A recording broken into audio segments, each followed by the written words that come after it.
பெரியோர்களே, தாய்மார்களே, ஜோதிட ஆர்வலர்களே அனைவருக்கும் வணக்கம். உங்கள் முனைவர் TSR ராமகிருஷ்ணன் பேசுகின்றேன். இன்றைக்கி நம்ம ஐப்பசி மாத பௌர்ணமி வந்துவிட்டது. மிகவும் சிறப்பானதொரு பௌர்ணமி ஐப்பசி மாத பௌர்ணமி. ஏன்னா இன்றைக்கி தான் சிவனுக்கு அன்னாபிஷேகம் அனைத்து சிவாலயங்களும் பண்ணுவாங்க. இந்த அன்னாபிஷேகம் வருவதற்கு காரணம் என்ன, அதனால் அன்னாபிஷேகம் செய்வதால் என்ன பலன் என்பதை இன்னைக்கு தெரிந்து கொள்ளலாம். பிரம்மதேவரும் சிவபெருமானை போல 5 தலைகள் கொண்டவர். அதனால் அவருடைய மனதில் ஒரு சில நேரத்தில் சிவபெருமானுக்கு தான் நிகரானவர் என்ற அகந்தை, கர்வம் இருந்தது. இதை அறிந்த சிவபெருமான் அவருடைய கர்வத்தை போப்பதற்காக ஒரு தலையை தனது கைகளால் கொய்தார். அது என்னாச்சு, அந்த கபாலம் அவர் கையிலிருந்து விடமாட்டேன்ருச்சு. அது பாத்திரமாக, பிச்சை பாத்திரமாக மாறிவிட்டது. அந்த கபால பிச்சை பாத்திரத்தில் அன்னமிட்டு நிறையும் போதுதான் அவருக்கு அந்த பாத்திரம் அந்த மண்டையோடு விலகும் என்று அவருக்கான சாபம். சிவபெருமான் காசிக்கு சென்று பிச்சை பாத்திரம் ஏந்தினார். அப்போது அவருக்கு அன்னை அன்னபூர்ணி அன்னமிட்டார். அன்னபூர்ணியுடைய அன்பால் கபாலம் அன்னத்தால் நிரம்பியது. பரவனின் கபாலமும் கீழே விழுந்ததோடு சிவபெருமானை பிடித்திருந்த பிரம்மஹத்தி தோஷம் நீங்கியது. அதனால தான் சிவபெருமானுக்கு அன்னமிட்ட தினம் ஐப்பசி மாதம் பௌர்ணமி ஆகும். இன்னைக்கு சிவபெருமானுக்கு அன்னாபிஷேகம் செய்வது மிகவும் சிறப்பானது. ஒவ்வொரு அன்னப்பருக்கையும் சிவலிங்கம் என்கிறது சிவபுராணம். இந்த அன்னப்பருக்கையில் ஒன்றை மட்டும் உட்கொண்டாலே தீராத நோயும் தீரும், ஆரோக்கியம் கூடும். அதனால தான் அன்னாபிஷேக பிரசாதம், அந்த சாதத்தை வெறுமனே சாப்பிடக்கூடாது. அதில் சாம்பாரோ தயிரோ கலந்து சாப்பிடுவது விசேஷம். இந்த சாதத்தை சாப்பிடுவதால் உடல் ஆரோக்கியம் பெறும். அதே மாதிரி குழந்தை பேர் இல்லாத பெண்களுக்கு குழந்தை பாக்கியம் கிட்டும். அன்னாபிஷேக பிரசாதத்தினுடைய ஒரு பகுதி எல்லா கோயிலையும் அந்த திருக்குளம்னு குளம் இருக்கும், அந்த குளத்தில் போடுவாங்க. அதனால அந்த நீர்வாழ் உயிரினங்கள், புழு பூச்சிகள், மீன்கள் எல்லோருக்கும் உணவு கிடைக்கின்றது. அதனால தான் இது அன்னத்தை சாம்பார் அல்லது தயிர் சேர்த்து சாப்பிடுவது விசேஷமாகும். இயற்கையில் 5 பூதங்களுக்கும் பூமியில் உள்ள அனைத்து உயிர்களுக்கும் ஒரே பாதுகாவலர் சிவபெருமான். அவருக்கு நன்றி தெரிவிக்கும் விதமாகத்தான் இந்த அன்னாபிஷேகம் நடைபெறுகின்றது. அரிசி என்பது இயற்கையினுடைய 5 பூதங்களுடைய சங்கமத்தினால் உருவானது. விதைநிலத்திலே விதைக்க போது அது வானத்திலிருந்து வரும் நீர், சூரியனிலிருந்து வரும் நெருப்பு சக்தியாக வளர்க்கப்பெற்று காற்றின் உதவியோடு நெல்லாக மாறுகின்றது. இதை அரிசியாக பதப்படுத்தி அனைத்து உயிரினங்களுக்கும் உணவாக கொடுக்கின்றார்கள். அதனால தான் இந்த அன்னாபிஷேகத்தின் போது நம்ம அவங்கவங்க முடிஞ்ச அளவு 1 கிலோ, 2 கிலோ, 5 கிலோ இந்த மாதிரி அரிசி வாங்கி கொண்டு போய் சிவாலயங்களில் கொடுத்து அன்னாபிஷேகம் செய்து அந்த பிரசாதத்தை வாங்கி வீட்டில் உள்ள அனைவரும் சாப்பிட்டால் வீட்டிலேயே ஆரோக்கியமான வாழ்வு கிட்டும். மழலை யோகம் இல்லாதவர்களுக்கு மழலை பாக்கியம் கிட்டும்.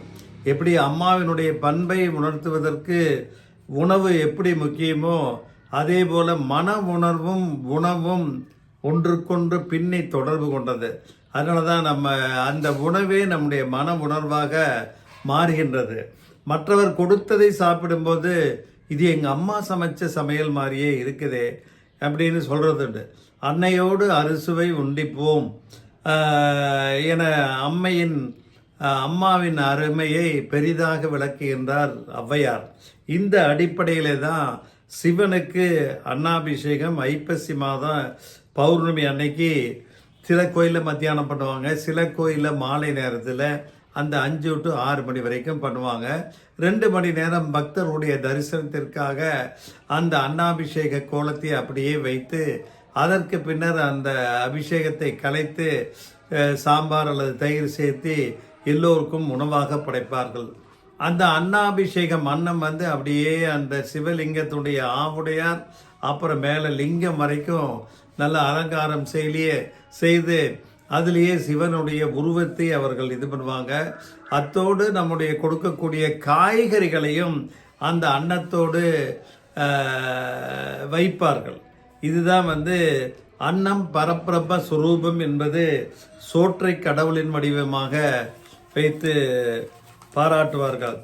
இருக்கிறதுக்குள்ளேயே நம்ம தமிழகத்தில் தஞ்சாவூர் பெரிய கோயில் தான் பெரிய லிங்கம். அந்த பிரகதீஸ்வரர் ஆலயத்தில் உள்ள லிங்கம் பெரிய லிங்கமாகும்.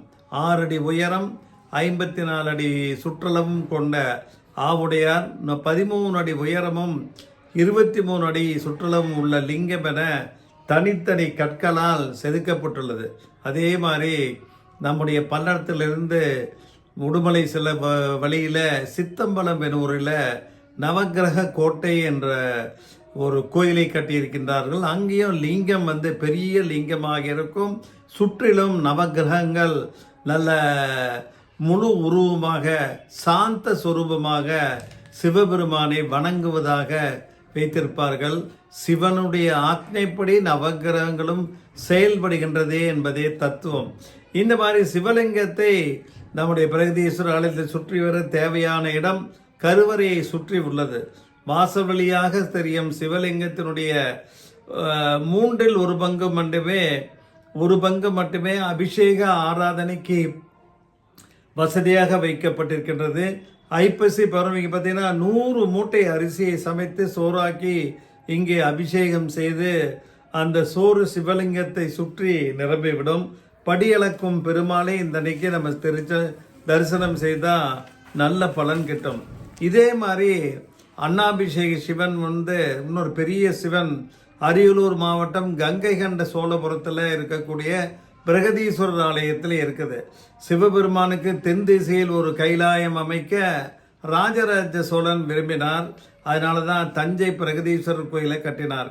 இதே கங்கை கண்ட சோழபுரத்தில் காண்பிக்கும் பிரகதீஸ்வரர் கோயிலையும் அதே ராஜேந்திர சோழன் தான் கட்டினார். தஞ்சையில் உள்ள லிங்கத்தை விட சற்று கூடுதலாக 13 அடி உயரம், 60 அடி சுற்றளவு ஒரே கல்லாலான சிவலிங்கத்தை இங்கு நிறுவினான். புனிதமாக பாயும் கங்கை பாயும் காசியின் மீது படையெடுத்து வெற்றி கொண்டான். பொற்குடங்களிலே கங்கை தீர்த்தம் எடுத்து கோயிலிலே கும்பாபிஷேகம் செய்தான். அதனால தான் அவனுக்கு பேரே கங்கை கொண்ட சோழன் என்று வந்தது. கருவறையினுடைய இருபுறமும் 6 அடி உயரத்திலே துவாரபாலகர்கள் இருக்கின்றார்கள்.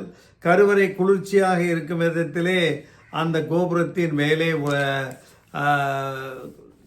சிவனுக்கு மேலே சந்திரகாந்த கற்கள் பதிக்கப்பட்டுள்ளது. அதனால் ஒரு வினாடிக்கு ஒரு சொட்டு ஆகாயத்தில் இருக்கக்கூடிய நீராவை பிரித்து அந்த சந்திரகாந்த கற்கள் தண்ணீரை சிவனுடைய அந்த தலைக்கு மேலே வைக்கப்பட்ட பாத்திரத்திலே சொட்டு சொட்டாக இருக்கும்.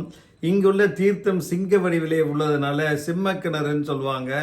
அர்த்தநாரீஸ்வரர், நடராஜர், பிரம்மா, திருமால், சரஸ்வதி, சண்டேஸ்வர மூர்த்தி அனுகிரகங்கள் எல்லாம் உண்டு. ஆக இங்கேயும் நம்ம அன்னாபிஷேகம் செய்து காலை 9 மணி முதல் காலையிலேயே செஞ்சுடுவாங்க. மாலை வரைக்கும் அந்த இதே 100-105 மூட்டை அரிசியாலான அன்னத்தை படைப்பார்கள். 6 மணிக்கு மேல் தீபாராதனை, அதன் மேலே அதிரசம், எள்ளுருண்டை, தேன்குழல் இதெல்லாம் வைத்து இரவு 1 மணிக்கு இந்த அபிஷேக அன்னம் வத்தல் குழம்போடு சேர்ந்து நம்ம மக்களுக்கு பக்தர்களுக்கு வழங்கப்படும். ஆக நம்ம எந்த ஊரில் இருந்தாலும் அந்த ஊரில் இருக்கக்கூடிய உங்கள் சிவாலயங்களுக்கு மக்கள் இந்த பௌர்ணமி ஐப்பசி பௌர்ணமி அன்னைக்கு ஏதாவது கொஞ்சமாவது படியளக்கும் சிவனுக்கு அமுது ஊட்டுவதற்காக 1 கிலோ அரிசியாவது வாங்கி கொடுத்து அந்த அன்னாபிஷேகத்தை கண்டுகளிருந்து இல்லத்திலே உள்ளவர்கள் அனைவரும் நோய் நீங்கி மகிழ்ச்சியாகவும் குழந்தை பாக்கியம் இல்லாதவர்களுக்கு குழந்தை வரம் கொடுக்கக்கூடிய அந்த அன்னாபிஷேக அன்னத்தை சாப்பிட்டு மழலை செல்வம் பெற்று எல்லோரும் நீடூடி வாழ வேண்டும் என்று கேட்டுக்கொண்டு நிறைவு செய்கின்றேன். நன்றி, வணக்கம்.